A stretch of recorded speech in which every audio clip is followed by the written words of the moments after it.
ఇష్టానుసారమైన ఉద్దేశాలు, నీ ఇష్టానుసారమైనటువంటి కోరికలతో లోకంలో ఉన్న వాటిని నమ్ముతున్నావు. కానీ దేవుని సన్నిధిని నేను విడిచిపెట్టు, దేవుని మాటలు వినకుండా, దేవుని ఆజ్ఞలకు లోబడకుండా, దేవునికే నువ్వు అవిధంగా జీవిస్తే, దేవుని మాటలు నమ్మకం ఉంటే నీకు రాదన్నది తీర్పు. వచ్చిన తీర్పు. ఇక్కడ దేవుడు తెలియపరుస్తూ ఉన్నాడు, నేను రక్షింపబడినట్లు నా హస్తాలు కొంచెం చదవ రక్షణ మాట మైక్ లో చదువుతుందిగా, మైక్ లో చదువు, పెద్ద చదువు. రక్షింపజేయనట్లు యెహోవా హస్తము కొలచగాలేదు. కొలచా దాని చెప్పు హల్లెలూయా. చెప్పండి, అందరూ చెప్పండి హల్లెలూయా. యెహోవా హస్తము కొలచగాలేదు. నువ్వు ఎంత దూరం పరిగెత్తావు, దేవుని సన్నిధిని విడిచిపెట్టి ఎంత దూరం పరిగెత్తావు చెప్పు. ఏ మార్గంలో పరిగెత్తావు, ఎంత దూరం దేవునికి అవిధేయుడిగా జీవిస్తానికి పరిగెత్తావు, నువ్వు ఎంత దూరం పరిగెత్తావు చెప్పండి. ఎంత దూరం? అమెరికా వెళ్ళినా కూడా నేను ఉంటాను అన్నాడు. అమెరికా వెళ్ళినా కూడా నేను అక్కడ ఉంటాను. ఆస్ట్రేలియా వెళ్ళినా కూడా నేను అక్కడ ఉంటాను. ఆంధ్రప్రదేశ్ వెళ్ళినా కూడా నేను అక్కడ ఉంటాను. నన్ను ఎంత దూరం పరిగెత్తావు, ఎంత దూరం పరిగెత్తావు? ఎంత దూరం పరిగెత్తే అంత దెబ్బని తగలడం తప్ప ఇంకేమి లేదు. ఇలా ఆలోచించాయి. దేవుని సన్నిధిని విడిచిపెట్టి నీ ఇష్టానుసారమైన జీవితం జీవిస్తున్నావు. నువ్వు దేన్ని నమ్ముతున్నావు? 4లో 3 భాగం రక్షించడం. అందరూ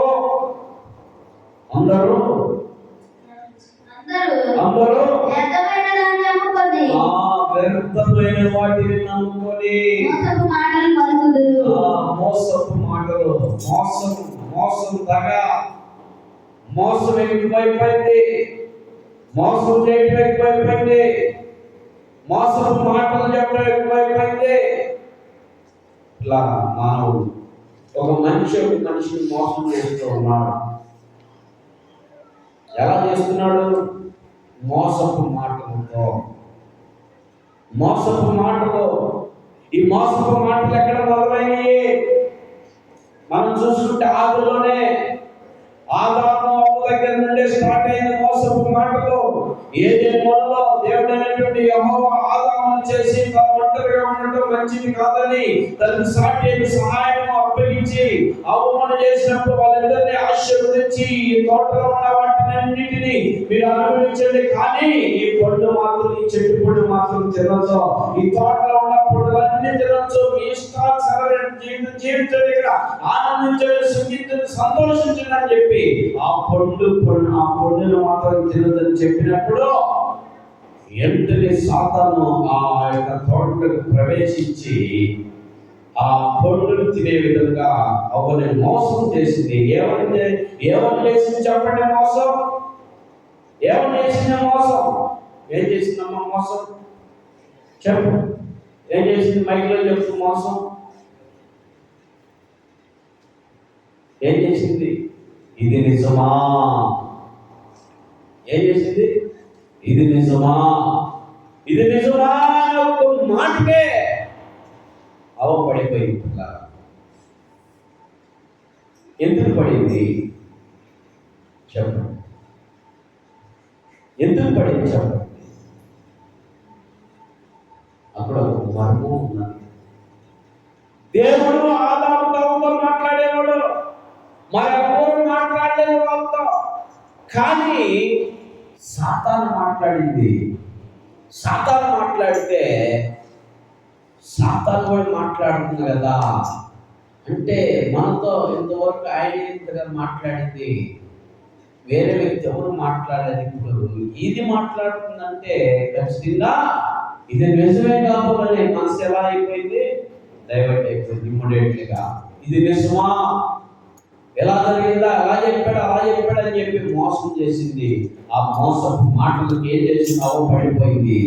పడిపోయి ఏం చేసింది? ఆజ్ఞ అతిక్రమించింది.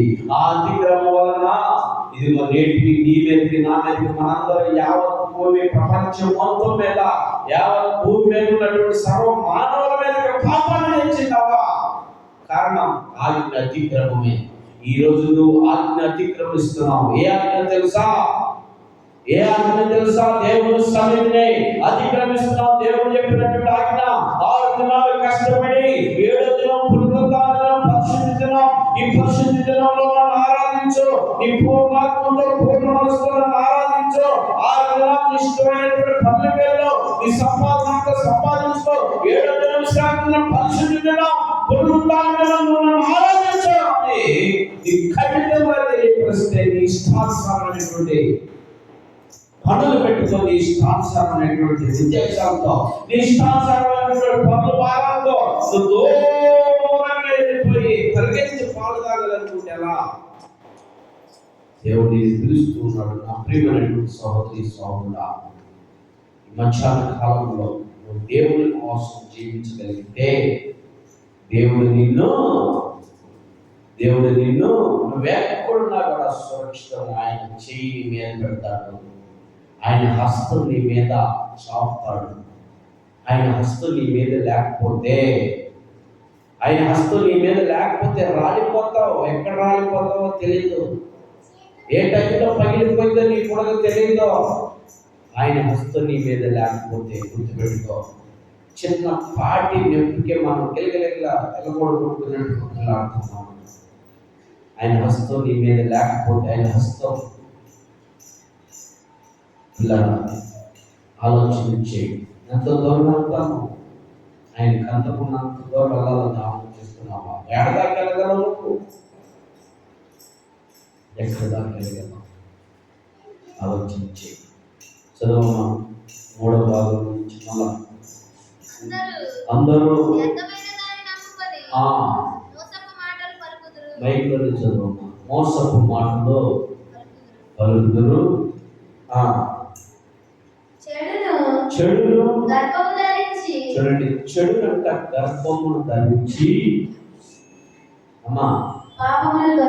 పాపములు కంటారు. చెడు అంటే ఏంటండి? చెడు అంటే ఆజ్ఞ అతిక్రమమే పాపం. చెడు ఒకటి మంచిది కానిది చెడ్డదే కదా. మంచిది ఒకటి కానిది చెడ్డదే. ప్రతిదీ అంతే. మంచి మాట పలకపోతే నువ్వు చెడ్డ మాట పలికినట్టే. ఆ చెడ్డ మాట నువ్వు పలికేవు కాబట్టి ఆ పలకడానికి కారణం ఏంటంటే ఆ చెడు నీలో నుంచి, నీ కడుపులో నుంచి, నీ గర్భంలో నుంచి వచ్చినది అన్నమాట. చెడు. నువ్వు చెడుని ఏం చేస్తున్నావు? గర్భం ధరిస్తున్నావు. నువ్వు మంచి మాట నీ నోట్లో నుంచి రాదు అంటాను. చాలా మంది మనం వింటాం. కొన్ని చోట్ల కొంతమందిని అప్పో వస్తుందయ్యా, ఈ నోరు తెరిస్తే నోరంతా చెడ్డదే. ఒక్క మాట కూడా మంచిది రాదు. మగవాళ్ళు అంటారు, ఆడవాళ్ళు అంటారు. అవునా కాదు? ఎందుకంటే ఈ మాట వస్తుందమ్మా, ఇవి నోరంతా చెడ్డే, చెడిపోయి నోరిక. ఆ మాటలు మనం వినలేము. ఒక్క మాట కూడా మంచి మాట రాదు అని అంటాం, మగవాళ్ళు కానీ ఆడవాళ్ళు కానీ. మరి ఈ మాటలు మనం వింటమే మనలోనే. ఇలా ఒక మంచి మాట నీ నోటి నుంచి రాకపోతే ఆ మాట చెడ్డదే. మాటలు రాని ఏమంటారు? మగవాళ్ళు అంటారు. మంచి మాట పలకపోతే మరి ఏ మాట పలికినట్టు? నువ్వు చెడ్డ మాట పలికినట్టే కదా. మరి నువ్వు చెడ్డదానివి, చెడ్డవు. అందుకని చెడ్డ మాటల ద్వారా నువ్వు పాపాన్ని గర్భం ధరిస్తున్నావు. మాట్లాడకపోవడం మాటలు, ఏదైనా సమస్య వస్తే, ఏదైనా గొడవ వస్తే మాట్లాడకపోవడం మాటలు మాట్లాడుతున్నావు నువ్వు. మాట ఏంటి? ఏ మాట వచ్చిందో ఆ మాటే మాట్లాడు. ఏం గొడవ వచ్చిందో ఆ గొడవే, దాని గురించే మాట్లాడు. కానీ నువ్వు ఏడికి వెళ్తావు? ఏ నుంచి చెడ్డ దాకా వెళ్తావు. అవసరం లేదు అలాంటి మాటలు, చెడ్డ మాటలు. అలాంటి మాటలు నువ్వు పలకూడదు. ఒక టైం అయిపోయింది, నువ్వు పలకాల్సిన టైం. పొద్దుగుప్పులు అదే మాటను పలుకుతూ ఉన్నందువల్ల నీ నోరు చెడ్డలే తప్ప, నువ్వు పాపాన్ని కండమే తప్ప, నీకు గర్భమని పాపముగా భరించి ఆ పాపం నీకు మరణానికి దారి తీసింది. అతిక్రమంగా నువ్వు మాట్లాడావంటే, అతిక్రమంగా నువ్వు వాగావంటే అది నీకు దెబ్బ తప్ప మరేం లేదు. అవునా కదా? ఎక్కువ మాట్లాడితే ఏం చేస్తారు? ఎక్కువ మాట్లాడితే ఏం చేస్తారు? కొడతారా లేదా? కొడతారు. ఒక్క దెబ్బ పడ్డా కూడా చచ్చినట్టే లెక్క. తన్నులు తింటే అంటే నువ్వు అధికంగా మాట్లాడబట్టే కదా తన్నులు తిన్నావు కదా. అంటే చెడ్డ మాటలు పలికినందువల్లే కదా నువ్వు తన్నులు తింది. అది చెడ్డ తలంపులు నీ హృదయంలోకి రాలేకూడదు. యెహోవా హస్తము కొరచ కాలేదు. ఇలాంటి చెడ్డ తలంపులలో నిన్ను, ఇలాంటి చెడ్డ మాటలు మాట్లాడే నిన్ను, ఎటు చెడ్డ వేషాలేసే నిన్ను, ఎటు చెడ్డ తలంపులు తలించే నిన్ను రక్షించడానికి ఆయన హస్తం నీ మీదకి సాగి ఉన్నదే. నువ్వు ఆ హస్తాన్ని చూస్తూనే ఇంకా దూరంగా వెళ్ళాలని ఆలోచిస్తున్నావా? ఈ మధ్యాహ్నకాలం వింటున్నటువంటి ఆ హస్తాన్ని కిందకి రా. వచ్చి నువ్వు ప్రభు అనే పాటనే ఒప్పుకో. నీ జీవితం మారింది. నీ చెడ్డ తలంపులు పోతాయి, నీ చెడ్డ చేశారు పోతాయి, నీ చెడ్డ ఆలోచనలు పోతాయి. నీలో ఉన్నటువంటి మరణాన్ని దేవుడు బయటికి తీసుకొస్తాడు. ఆ పాపం అనే దాన్ని బయటికి తీసుకొస్తాడు. నెక్స్ట్ వచ్చిన చదవమ్మ. మొదట్లోనే విననేరకున్నట్లు నువ్వు పిలిస్తే నాకు వినపడలేదు అని అనేవాడు కాదు. వినటానికి యోగ్యంగా నువ్వేం పిలుస్తావా, ఏమని పిలుస్తావని ఎదురు చూస్తున్నాడు నీ కోసం. కానీ నువ్వు ఆయన పిలవట్లా. ఆయన పిలవకపోగా నువ్వేం చేస్తున్నావు?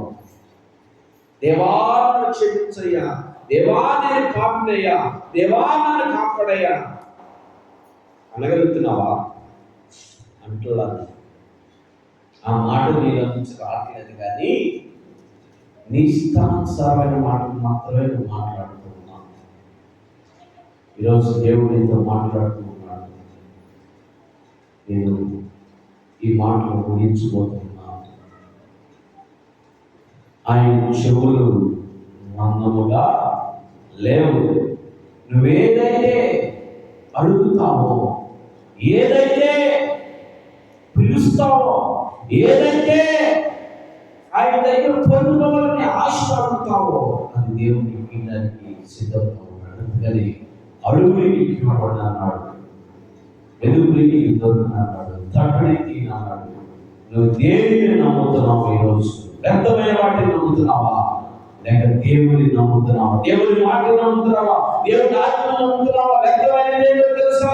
నీ తలంపులు, నీ ఉద్దేశాలు, నీ కోరికలో పరిగెత్తులు పాలు తాగే కంటే నిలబడి నీళ్ళు తాగిపోయి మేలో వ్యర్థమైన కోరికలు కోరి ఆకాశం నేను పట్టుకోవాలా, సముద్రం నేను ఆ చేతిలో పెట్టుకోవాలా, విమానం నా ఏది పోవాలా, రైలు నా తలలో పోవాలా అనుకుంటే కుదిరిద్దా? ఇవన్నీ వ్యర్థమైనవి కదా. అవునా కదా రవి? అవునా కదా? ఆకాశం నా చేతిలో పెట్టుకోవాలనుకుంటే కుదిరిద్దా? విమానము నా ఏమి మీద నడవాలంటే కుదిరిద్దా? తలలో ట్రైన్ అవ్వాలంటే కుదిరింది. ఎన్ని వ్యర్థం. అలా ఉంటే మానవుల ఆలోచన ఇలాంటి మానవుని ఆయన్ని తెలిసిన ప్రభావం నాకు తెలిసిన ఆహారం దయచేయి, నాకు మంచి ఆరోగ్యం దయచేయి, నాకు నీ రక్షణ దయచేయి, నా కుటుంబానికి నీ రక్షణ దయచేయి, నా బిడ్డలకు మంచి ఆశీర్వాదాలు దయచేయి, నా బిడ్డలకు నీ రక్షణ దయచేయి, నేను అంతా నీ రాజ్యంలో ఉంటే నీ కృప దయచేయి. ఈ రీతిలో నువ్వు కోరుకుంటే ఆయన నిన్ను వింటాడు, నీ మాటలు వింటాడు. ఆయన నిన్ను రక్షించడానికి ఆయన యోగ్యత పడతాడు. ఒక్కడిగే వేస్తే ఆయన పదవులు వేసి నీ ఎదురుచి నిలబడతాడు. నీ కష్టాన్ని, బాధల్ని, ఇబ్బందులు, ఎరువుల్ని, అవమానాన్ని, నిందల్ని తీసివేసి నేను బాగు చేసి బలపరిచి ఉన్నతమైనటువంటి శిఖరానికి నీ నెగ్గించడానికి ఆయన ముందంజలో ఉంటాడు. దావీదును చూసుకుంటే దావీదు భయంకరమైనటువంటి బాధలో ఉన్నటువంటి దావీదు ఎక్కలేనంత ఎత్తైన శిఖరానికి నన్ను ఎక్కించని కోరుకున్నప్పుడు పిల్లారా, రాజు అయినటువంటి దావీదు మహారాజుగా స్థిరపరిచాడు. ఎక్కడ ఉండే కొండెక్కడ కాదంలో నీ స్థితిగతులు మార్చడం. ఈరోజు నువ్వు పూర్ కంపులో ఉంటావు, రేపు పెంగిటిలో ఉంటావు, ఎల్లుండి డాబాలో ఉంటావు, అవతల 2 స్టెప్ల బిల్డింగ్ లో ఉంటావు. ఈరోజు సైకిల్ మీద వెళ్తావు, రేపు ఆటోలో వెళ్తావు, ఎల్లుండి కార్లో వెళ్తావు, అవుతానండి విమానంలో కూడా వెళ్తావు. అలాగని ఎత్తైన కొండ మీద నడిపించడం. ఈరోజు ఒక సమయాన్ని రేపు సూట్ మీద వెళ్తావు. అలాంటి స్థితిలో దేవుడు నేను చూస్తాడు, చేస్తాడు. నువ్వు ఎవరి మీద నమ్మకం పెట్టుకోవాలా? నిన్ను కన్నా తండ్రి ఆయన రక్తం ఇచ్చి నీవు సంపాదించుకున్నట్టు మన ప్రభువైన యేసుక్రీస్తుని నువ్వు నమ్మితే నీ జీవితం ధన్యమైంది. లేకపోతే నీ ఇష్టం. పువ్వు రాలిపోయినట్టు రాలిపోతావు, పువ్వు రాలిపోయినట్టు రాలిపోతావు. దేవుని సన్నిధిలో నేను దేవా నన్ను క్షమించాయని దేవుని సన్నిధిలో నేను పాపంలో దేవుడు మంచిగా నేను క్షమిస్తాను, కుటుంబాన్ని బలపరుస్తాడు. దేవుడి కొద్ది మాట దీవించుగాక. ఆమె అందరూ కూడా తల వచ్చింది ప్రార్థన చేసుకున్నాం. ప్రేమ కలిగిన తండ్రి, ఇంతవరకు నాతో మాతో అందరితో మాట్లాడు, ఎంత శబ్దంతో అందరితో మాట్లాడు. ఈ మాటల ద్వారా ప్రభా నీ బిడ్డలనైనా బలపరచబడి ఈ మాటల ద్వారా నీ హస్తాలలో వచ్చి ఈ మాటల ద్వారా ప్రభా వారి జీవితాన్ని సమర్పించుకుంటే సహాయం చేయమని నీ కృపతో రేపు మన యేసు నామములో పొందే నామ తండ్రి. ఆమేన్. మంచిది.